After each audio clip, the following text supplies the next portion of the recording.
فواز صاحب بڑی ہی serious situation frankly ہو گئی اب ملک کی معیشت بالکل کھڈے میں گئی ہوئی ہے. پہلے میں ذرا بات کر لوں آپ کی پارٹی پالیٹکس ہے. آپ لوگ فوج سے چاہتے کیا ہیں؟ بیکاز ہمیں مکس سگنلز آ رہے ہیں. پہلے خان صاحب نے کچھ دن پہلے بیان دیا کہ مجھے نہیں سمجھ آتی کہ آرمی چیف مجھے دشمن کیوں سمجھتے ہیں اور ہم بات کرنا چاہتے ہیں, اسٹیبلشمنٹ ہمارے سے بات نہیں کری. You have always tried to build a bridge کہ بات چیت ہونی چاہیے سب کچھ. پھر اگلے دن انہوں نے ایسی خوفناک تقریر کر دی, بین لگ گیا آپ لوگوں کے اوپر. ابھی وہ باتیں تھوڑی بہت دیکھ رہے تھے تو کل پھر ایک آ گیا جس میں تو انہوں نے یہ کہہ دیا کہ PTI will take on PDM parties and their backers who should have been neutral umpires plus state machinery. یعنی کہ اب ہم نے اب ٹیک آن کر لیا سب کو. پھر ہم نے یہ دیکھتے ہیں کہ بات چیت بھی ہوئی. پہلے آپ وہ کہتے تھے میر صادق, میر جعفر اور سائفر سازش, بٹ اگین خان صاحب جا کے ملے بھی اس وقت کے آرمی چیف کو اور جا کے پریزیڈنسی میں ملے. اب دوسری سائڈ کلیم کر دی کہ آپ ملنا چاہتے ہیں, وہ نہیں ملے. چاہتے کیا ہے پہلے اب یہ کلیئر کریں, اور آپ کو اور فوج کا ریلیشن شپ کہاں پہ کھڑا ہوا ہے؟ دیکھیں, پہلی بات تو یہ ہے کہ ہماری تو بڑی سمپل ڈیمانڈ ہے.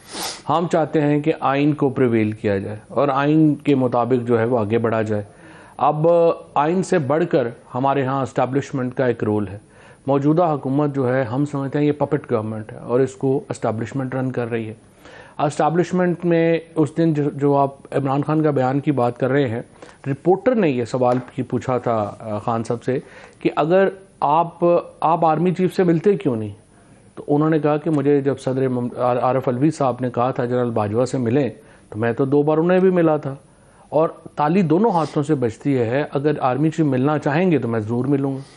اور اس کے بعد انہوں نے جو تقریر کی اس میں بھی انہوں نے کہا کہ ہم یہ چاہتے ہیں کہ ایک دوسرے کو سپیس دے کے آگے چلنے کی ضرورت ہے.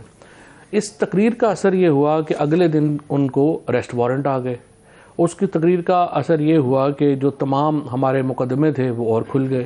تو ایک تاثر تحریک انصاف میں یہ گیا اور عمران خان صاحب کا یہ تاثر گیا کہ جی اگر آپ یہاں پہ ریکنسیلیشن کی اپروچ رکھتے ہیں تو پھر آپ کو کمزور سمجھا جاتا ہے اور آپ کے اوپر چڑھ دوڑنے کے لیے سارے تیار ہو جاتے ہیں. تو ہم نے پھر عوام ہی کو اوپر جو ہے وہ ریلائی کرنا ہے.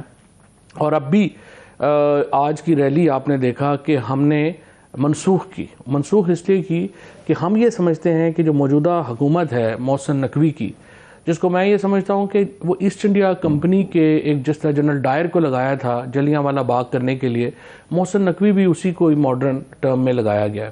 اور فرض اس کے اوپر یہ کر دیا گیا ہے کہ آپ نے کچھ لاشیں گرانی ہیں تاکہ الیکشن رک سکے. اور ہمارا خدشہ یہ تھا کہ آج ایک تو گر گئی, ایک لاش گر گئی, 2 ابھی ان کی جاری ہے. اور میں نے یہ اپنے میڈیا ڈپارٹمنٹ کو سختی سے کہا ہے کہ آپ نے اس وقت تک ریلیز نہیں کرنا جب تک 100% کنفرم نہ ہو جائے. یہ جو پہلا باغی بلال باغی ہے, یہ جو شہید ہوئے ہیں ان کی کنفرم ہوئی ہے اور انہوں نے جاری کی ہے. 2 اور کی, ان میں ایک بچہ ہے انفارچونیٹلی, اللہ کرے وہ خبر غلط ہو, اور لیکن وہ بھی تحقیقات اس کی ہو رہی ہیں. تو انہوں نے جو ہے وہ آج جس طریقے سے آپ دیکھیں نا, ریلی تو کل سے اناؤنس تھی اور آج 12 بجے انہوں نے اچانک جو ہے یہ حملہ ہی کر دیا زمان پاک کے اوپر. اصل مسئلہ یہ نہیں ہے کہ ہم کیا چاہتے ہیں, اصل مسئلہ یہ ہے کہ یہ پاکستان کے اندر آئین ہی کو نہیں مانتے. ابھی آپ نے شروع کیا اپنے انٹرو میں یہ بات کہی کہ اعلان تو ہو گیا ہے الیکشنز کب ہوں گے نہیں ہوں گے. یہ دیکھیں, یہ پاکستان کا آئین, اس کا مطلب ہے کہ اس کی کوئی حیثیت نہیں ہے. پاکستان کی سپریم کورٹ کی کوئی حیثیت نہیں ہے. پاکستان میں اگر عدالتوں کے احکامات کی کوئی حیثیت نہیں ہے, آئین کی کوئی حیثیت نہیں ہے, پھر تو آپ کو ریسٹوریشن آف ڈیموکریسی کی کل میں ان کے ویسے بائی دا وے اس وقت تو میڈیا کی بھی کوئی حیثیت نہیں ہے. واقعی اس سے جو پابندیاں لگ رہی ہیں انبلیویبل پابندیاں لگ رہی ہیں. آج بھی کہ جی وہاں آپ کوریج اس طرح نہ کریں, بھئی آپ ڈیلے میکنزم کر دیں. اگر کوئی گالی گل کر رہا ہے تو ہم اس کو روک لیں گے. وہ آپ نے امینڈ میں کس کے اوپر جو ہے وہ جو اپنا بیان تو دیا, لیکن فرینکلی آپ لوگ لٹیگیشن میں نہیں گئے. آپ لوگوں نے کوئی اپنے رائٹس کے لیے, آپ ماشاءاللہ ہمارا میڈیا کبھی بھی نہیں کھڑا ہوا, آپ بھی نہیں کھڑا ہوا. یہاں بھی بڑی سپلٹس ہیں, یہاں بھی بڑے بڑے گروپنگز ہیں. آپ نے بات کی سپریم کورٹ کی, کل میں 2 بڑے پاورفل فیڈرل منسٹرز کے ساتھ بیٹھا ہوا تھا, تو ان سے یہ بات ہو رہی تھی. میں نے ان سے پوچھا کہ آپ کیسے بچیں گے اس میں سے, تو ان میں سے ایک نے بڑا فرینکلی کہا کہ سپریم کورٹ کیا کر لے گی, ہمارا کیا کر لے گی, یہی تاثر. And I was like okay یہ تو پیور انارکی ہم چلے جائیں گے. لیکن میں آپ سے دو تین لیکن میں آپ کو ایک پوائنٹ ضرور دینا چاہتا ہوں. ویسے میں آپ کو بتاؤں یہ نا اپنے اوپر کچھ زیادہ ہی بھروسہ کر بیٹھے ہیں. یہ جو اس سے پہلے اگر آپ لسٹ بنائیں نا اپنے بھٹی صاحب کو کہیں نا 11 ایسے انسیڈنٹس ہیں جو یہ چاہتے تھے اور یہ مینیج نہیں کر پائے. مثال کے طور کے اوپر اگر آپ شروع ہوں یہ چاہتے تھے کہ جب عمران خان کو نکال دیا گیا تھا تو پارٹی ٹوٹ جائے, پارٹی نہیں ٹوٹی. اس کے بعد انہوں نے بڑا زور لگایا ایم این اے کے اوپر استعفے واپس وہ کر لیں انڈیویجول, لوگوں نے نہیں چھوڑا. اس کے بعد انہوں نے پنجاب کے الیکشنز میں ہر آپ سمیت تمام لوگوں کو کہا کہ کوئی مسئلہ ہی نہیں ہے, ہم 16 سیٹیں تو جیتے ہوئے ہیں, ٹھیک ہے نا. اس کے بعد انہوں نے جب یہ آیا, اب میں آپ کو ایک مزدار واقعہ یہ بھی سناؤں کہ ابھی جب ہوا نا یہ 186 یہ بھی مینیج نہیں کر سکے اور پنجاب اسمبلی کو تو اٹھنا بھی مینیج نہیں کر سکے. تو یہ جب ایک ہمارے لیا سے ایم پی ہیں تو ان کو انہوں نے بلا کے کہا اپنے ملتان والوں نے کہ جی آپ چھوڑ دیں اور آپ تو جیت جائیں گے اور آپ وزیر بھی ہو جائیں گے. اس نے کہا صحیح بات یہ ہے کہ جو پہلے 17 گئے تھے نا انہوں نے اپنی سیاست ہی ختم کر لی ہے, آپ نے ان کو بھی یہی باتیں کہی تھیں, تو آپ مہربانی کریں کہ پالیسی ریویو کریں. آپ کی طرف سے مکس سگنلز آتے ہیں جب آل پارٹیز کانفرنس کی بات ہوئی اب ٹیررزم کے اوپر, جو پتہ نہیں آل پارٹیز کانفرنس کہاں غائب ہو گئی ہے. وہ جب ہم نے کہا کہ ہم آئیں گے تو انہوں نے کینسل ہی کر دیا, وہ پتہ نہیں. لیکن آپ نے بھی تب خان صاحب کی طرف سے چلا کہ اگر مجھے آرمی چیف کہیں گے تو میں شرکت پہ غور کر سکتا ہوں, ان کی طرف سے اسٹیٹمنٹ چلا. نہیں تو آپ بھی ہر بات پہ کیوں فوج کو لاتے ہیں؟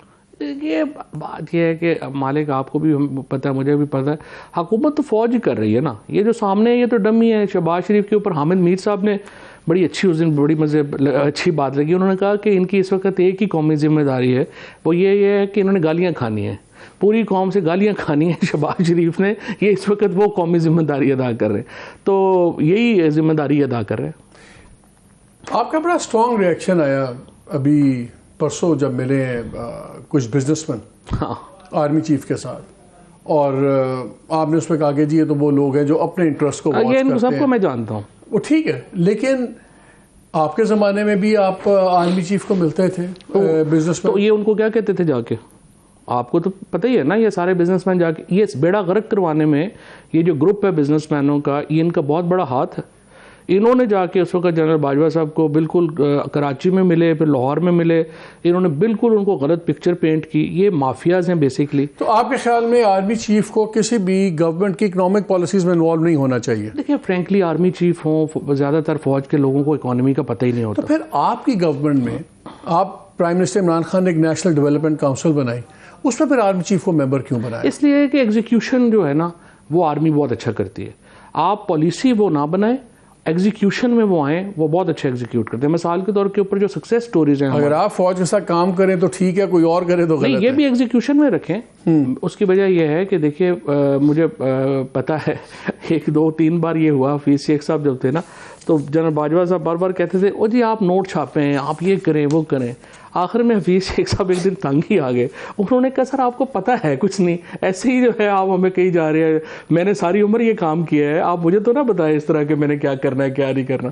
سو بیسکلی نا یہ ایگزیکیوشن بہت اچھی کرتے ہیں اور ایگزیکیوشن میں ہی انہیں رہنا چاہیے. جو بیسک مسئلہ ہے نا ہمارے ہاں اسٹیبلشمنٹ کا, وہ یہ ہے کہ وہ سمجھتے ہیں کہ ہر کام ہم اچھا کرتے ہیں, ہر کام وہ اچھا نہیں کرتے. مثلاً یہ جو اپنا ہمارا تھا کرونا کا, دیکھیں کتنا زبردست ایگزیکیوٹ ہوا, لوکسٹ کتنا اچھا ایگزیکیوٹ ہوا. آپ ایکسپرٹس کو بنانے دیں. اور یہ ویسے کئی پولیٹیشینز میں بھی خامی ہے, صرف فوج میں نہیں. ویسے شہباز شریف آپ نے دیکھا ہوگا پل ڈیزائن بھی خود ہی کرنا شروع کر دیتا ہے, وہاں بیڑا غرق ہو جاتا ہے. سو آپ ایگزیکیوشن میں پارٹ میں رکھیں, بہت اچھا ہے, پالیسی پارٹ میں نہ لائیں. اچھا کچھ اور یہ جو بزنس مین ہیں نا یہ سارے ملے ہیں, آپ کے تو دوست ہیں سارے, آپ تو نہیں یہ کہیں گے, لیکن یہ جو سارے ہیں یہ صرف ملتے ہیں ہر آرمی چیف کے. یہ آپ کے دشمن ہیں, آپ کے دوست نہیں ہیں؟ نہیں میرے دوست تو نہیں ہے, لیکن یہ ہر آرمی چیف کے چمچے بن جاتے ہیں, ہر وزیر اعظم کے چمچے بن جاتے ہیں. اور یہ آ کے پھر بتاتے ہیں انہیں کہ جناب ملک میں یہ جو بھی پالیسیز بتاتے ہیں نا آ کے, یہ ایکچولی اپنے پیسے بنانے. یہ آپ کے ایک وزیر ہوتے تھے کامرس کے وزیر, ان کا نام تھا رزاق داؤد صاحب, یہ ان کے بھی بڑے قریبی دوست ہیں, سارے انہی کے سارے دوست ہیں. تو آپ ہمارے کھاتے میں نہ ڈالیں, یہ رزاق داؤد صاحب کے اور ندیم بابر صاحب کے ڈالیں جو آپ کے بڑے لاڈلے تھے. نہیں ہم پرفیکٹ تھوڑی, ہم سے بھی بڑی غلطی ہوئی. اچھا میری ایک تھوڑی, میں اس وقت صرف یہ ایڈ کر لوں, پاکستان کی معیشت میں اس وقت یہ بزنس مینوں کی کوئی حیثیت اوقات نہیں ہے. پاکستان کی اکانومی میں اس وقت حیثیت ہے اوورسیز پاکستانیز کی, جنہوں نے پاکستان کو سہارا دینا ہے. وہ جو 1 کروڑ اوورسیز پاکستانی ہے نا, آپ اس کی سنیں, اور وہ اوورسیز پاکستانی اس وقت صرف ایک برانڈ نیم کے پیچھے جائے گا, وہ عمران خان ہے. آپ جب تک سیاسی استحکام نہیں ہوگا, عمران خان بہت بڑا مارکیٹنگ ٹول ہے پاکستان کا اس وقت. اگر اس معیشت کو ہم نے ٹھیک کرنا ہے, ہمیں پہلے پولیٹیکل ایک استحکام چاہیے اور پھر ہمیں اکانومی کی پالیسی چاہیے جس میں اوورسیز پاکستانی اہم ترین رول ادا کریں. مجھے ایک بات بتائیں فہد, آپ ہمیشہ ریپروشما کی بات کرتے ہیں 100% کہ یار انسٹیٹیوشن کو چلنا چاہیے, کیونکہ ایگزیکیوشن میں ہو ہی نہیں سکتی اگر فوج آپ کے ساتھ. مسئلہ یہ ہے کہ یہاں پہ عمران خان صاحب ہیں, یہاں پہ پاپولر پالیٹکس ہے جس کو کنورٹ وہ کریں گے اپنے الیکٹورل اسٹرینتھ کے اندر, درمیان میں پاور پالیٹکس. جب تک آپ پاور پالیٹکس کو نیویگیٹ نہیں کریں گے آپ کے پاس پاور پالیٹکس نہیں پہنچتی. لیکن جتنی اب یہ اختلافات ہو گیا, جتنا کانفلکٹ ہو گیا, کیا دو قدم پیچھے ہٹے بغیر آپ کی طرف سے بھی آپ کو اور اسٹیبلشمنٹ کا کوئی ریپروچما ہو سکتا ہے؟ نہیں کیونکہ ایک مسٹرسٹ بہت زیادہ ہے. مسٹرسٹ ہوگا فرینکلی, لیکن اتنا تو نہیں ہے جتنا پیپلز پارٹی اور فوج میں تھا, جتنا پی ایم ایل این اور فوج میں تھا. ہمارے بھی ہوگا, ویسے مینیجیبل ہے, ایسی ضد بنی ہوئی ہے, کوئی اتنا بڑا ایشو نہیں ہے. ویسے کس کی ضد ہے؟ دیکھیے بات یہ ہے کہ ہماری طرف سے تو ضد نہیں. اگر وہ اپنی پوزیشن کے اوپر جو ہے وہ ایک, اور ہماری کوئی ڈیمانڈ بھی لیگل نہیں ہے, ہم صرف یہ کہتے ہیں کہ آپ فیئر چانس دیں, آپ سب پارٹیز کو فیئر چانس دیں. اور میرے خیال میں فوج کا ایک پارٹی یا دوسری پارٹی سے مخالفت بھی نہیں ہونی چاہیے, دوستی بھی نہیں ہونی چاہیے, ان کے سب سے تعلقات ہونے چاہیے.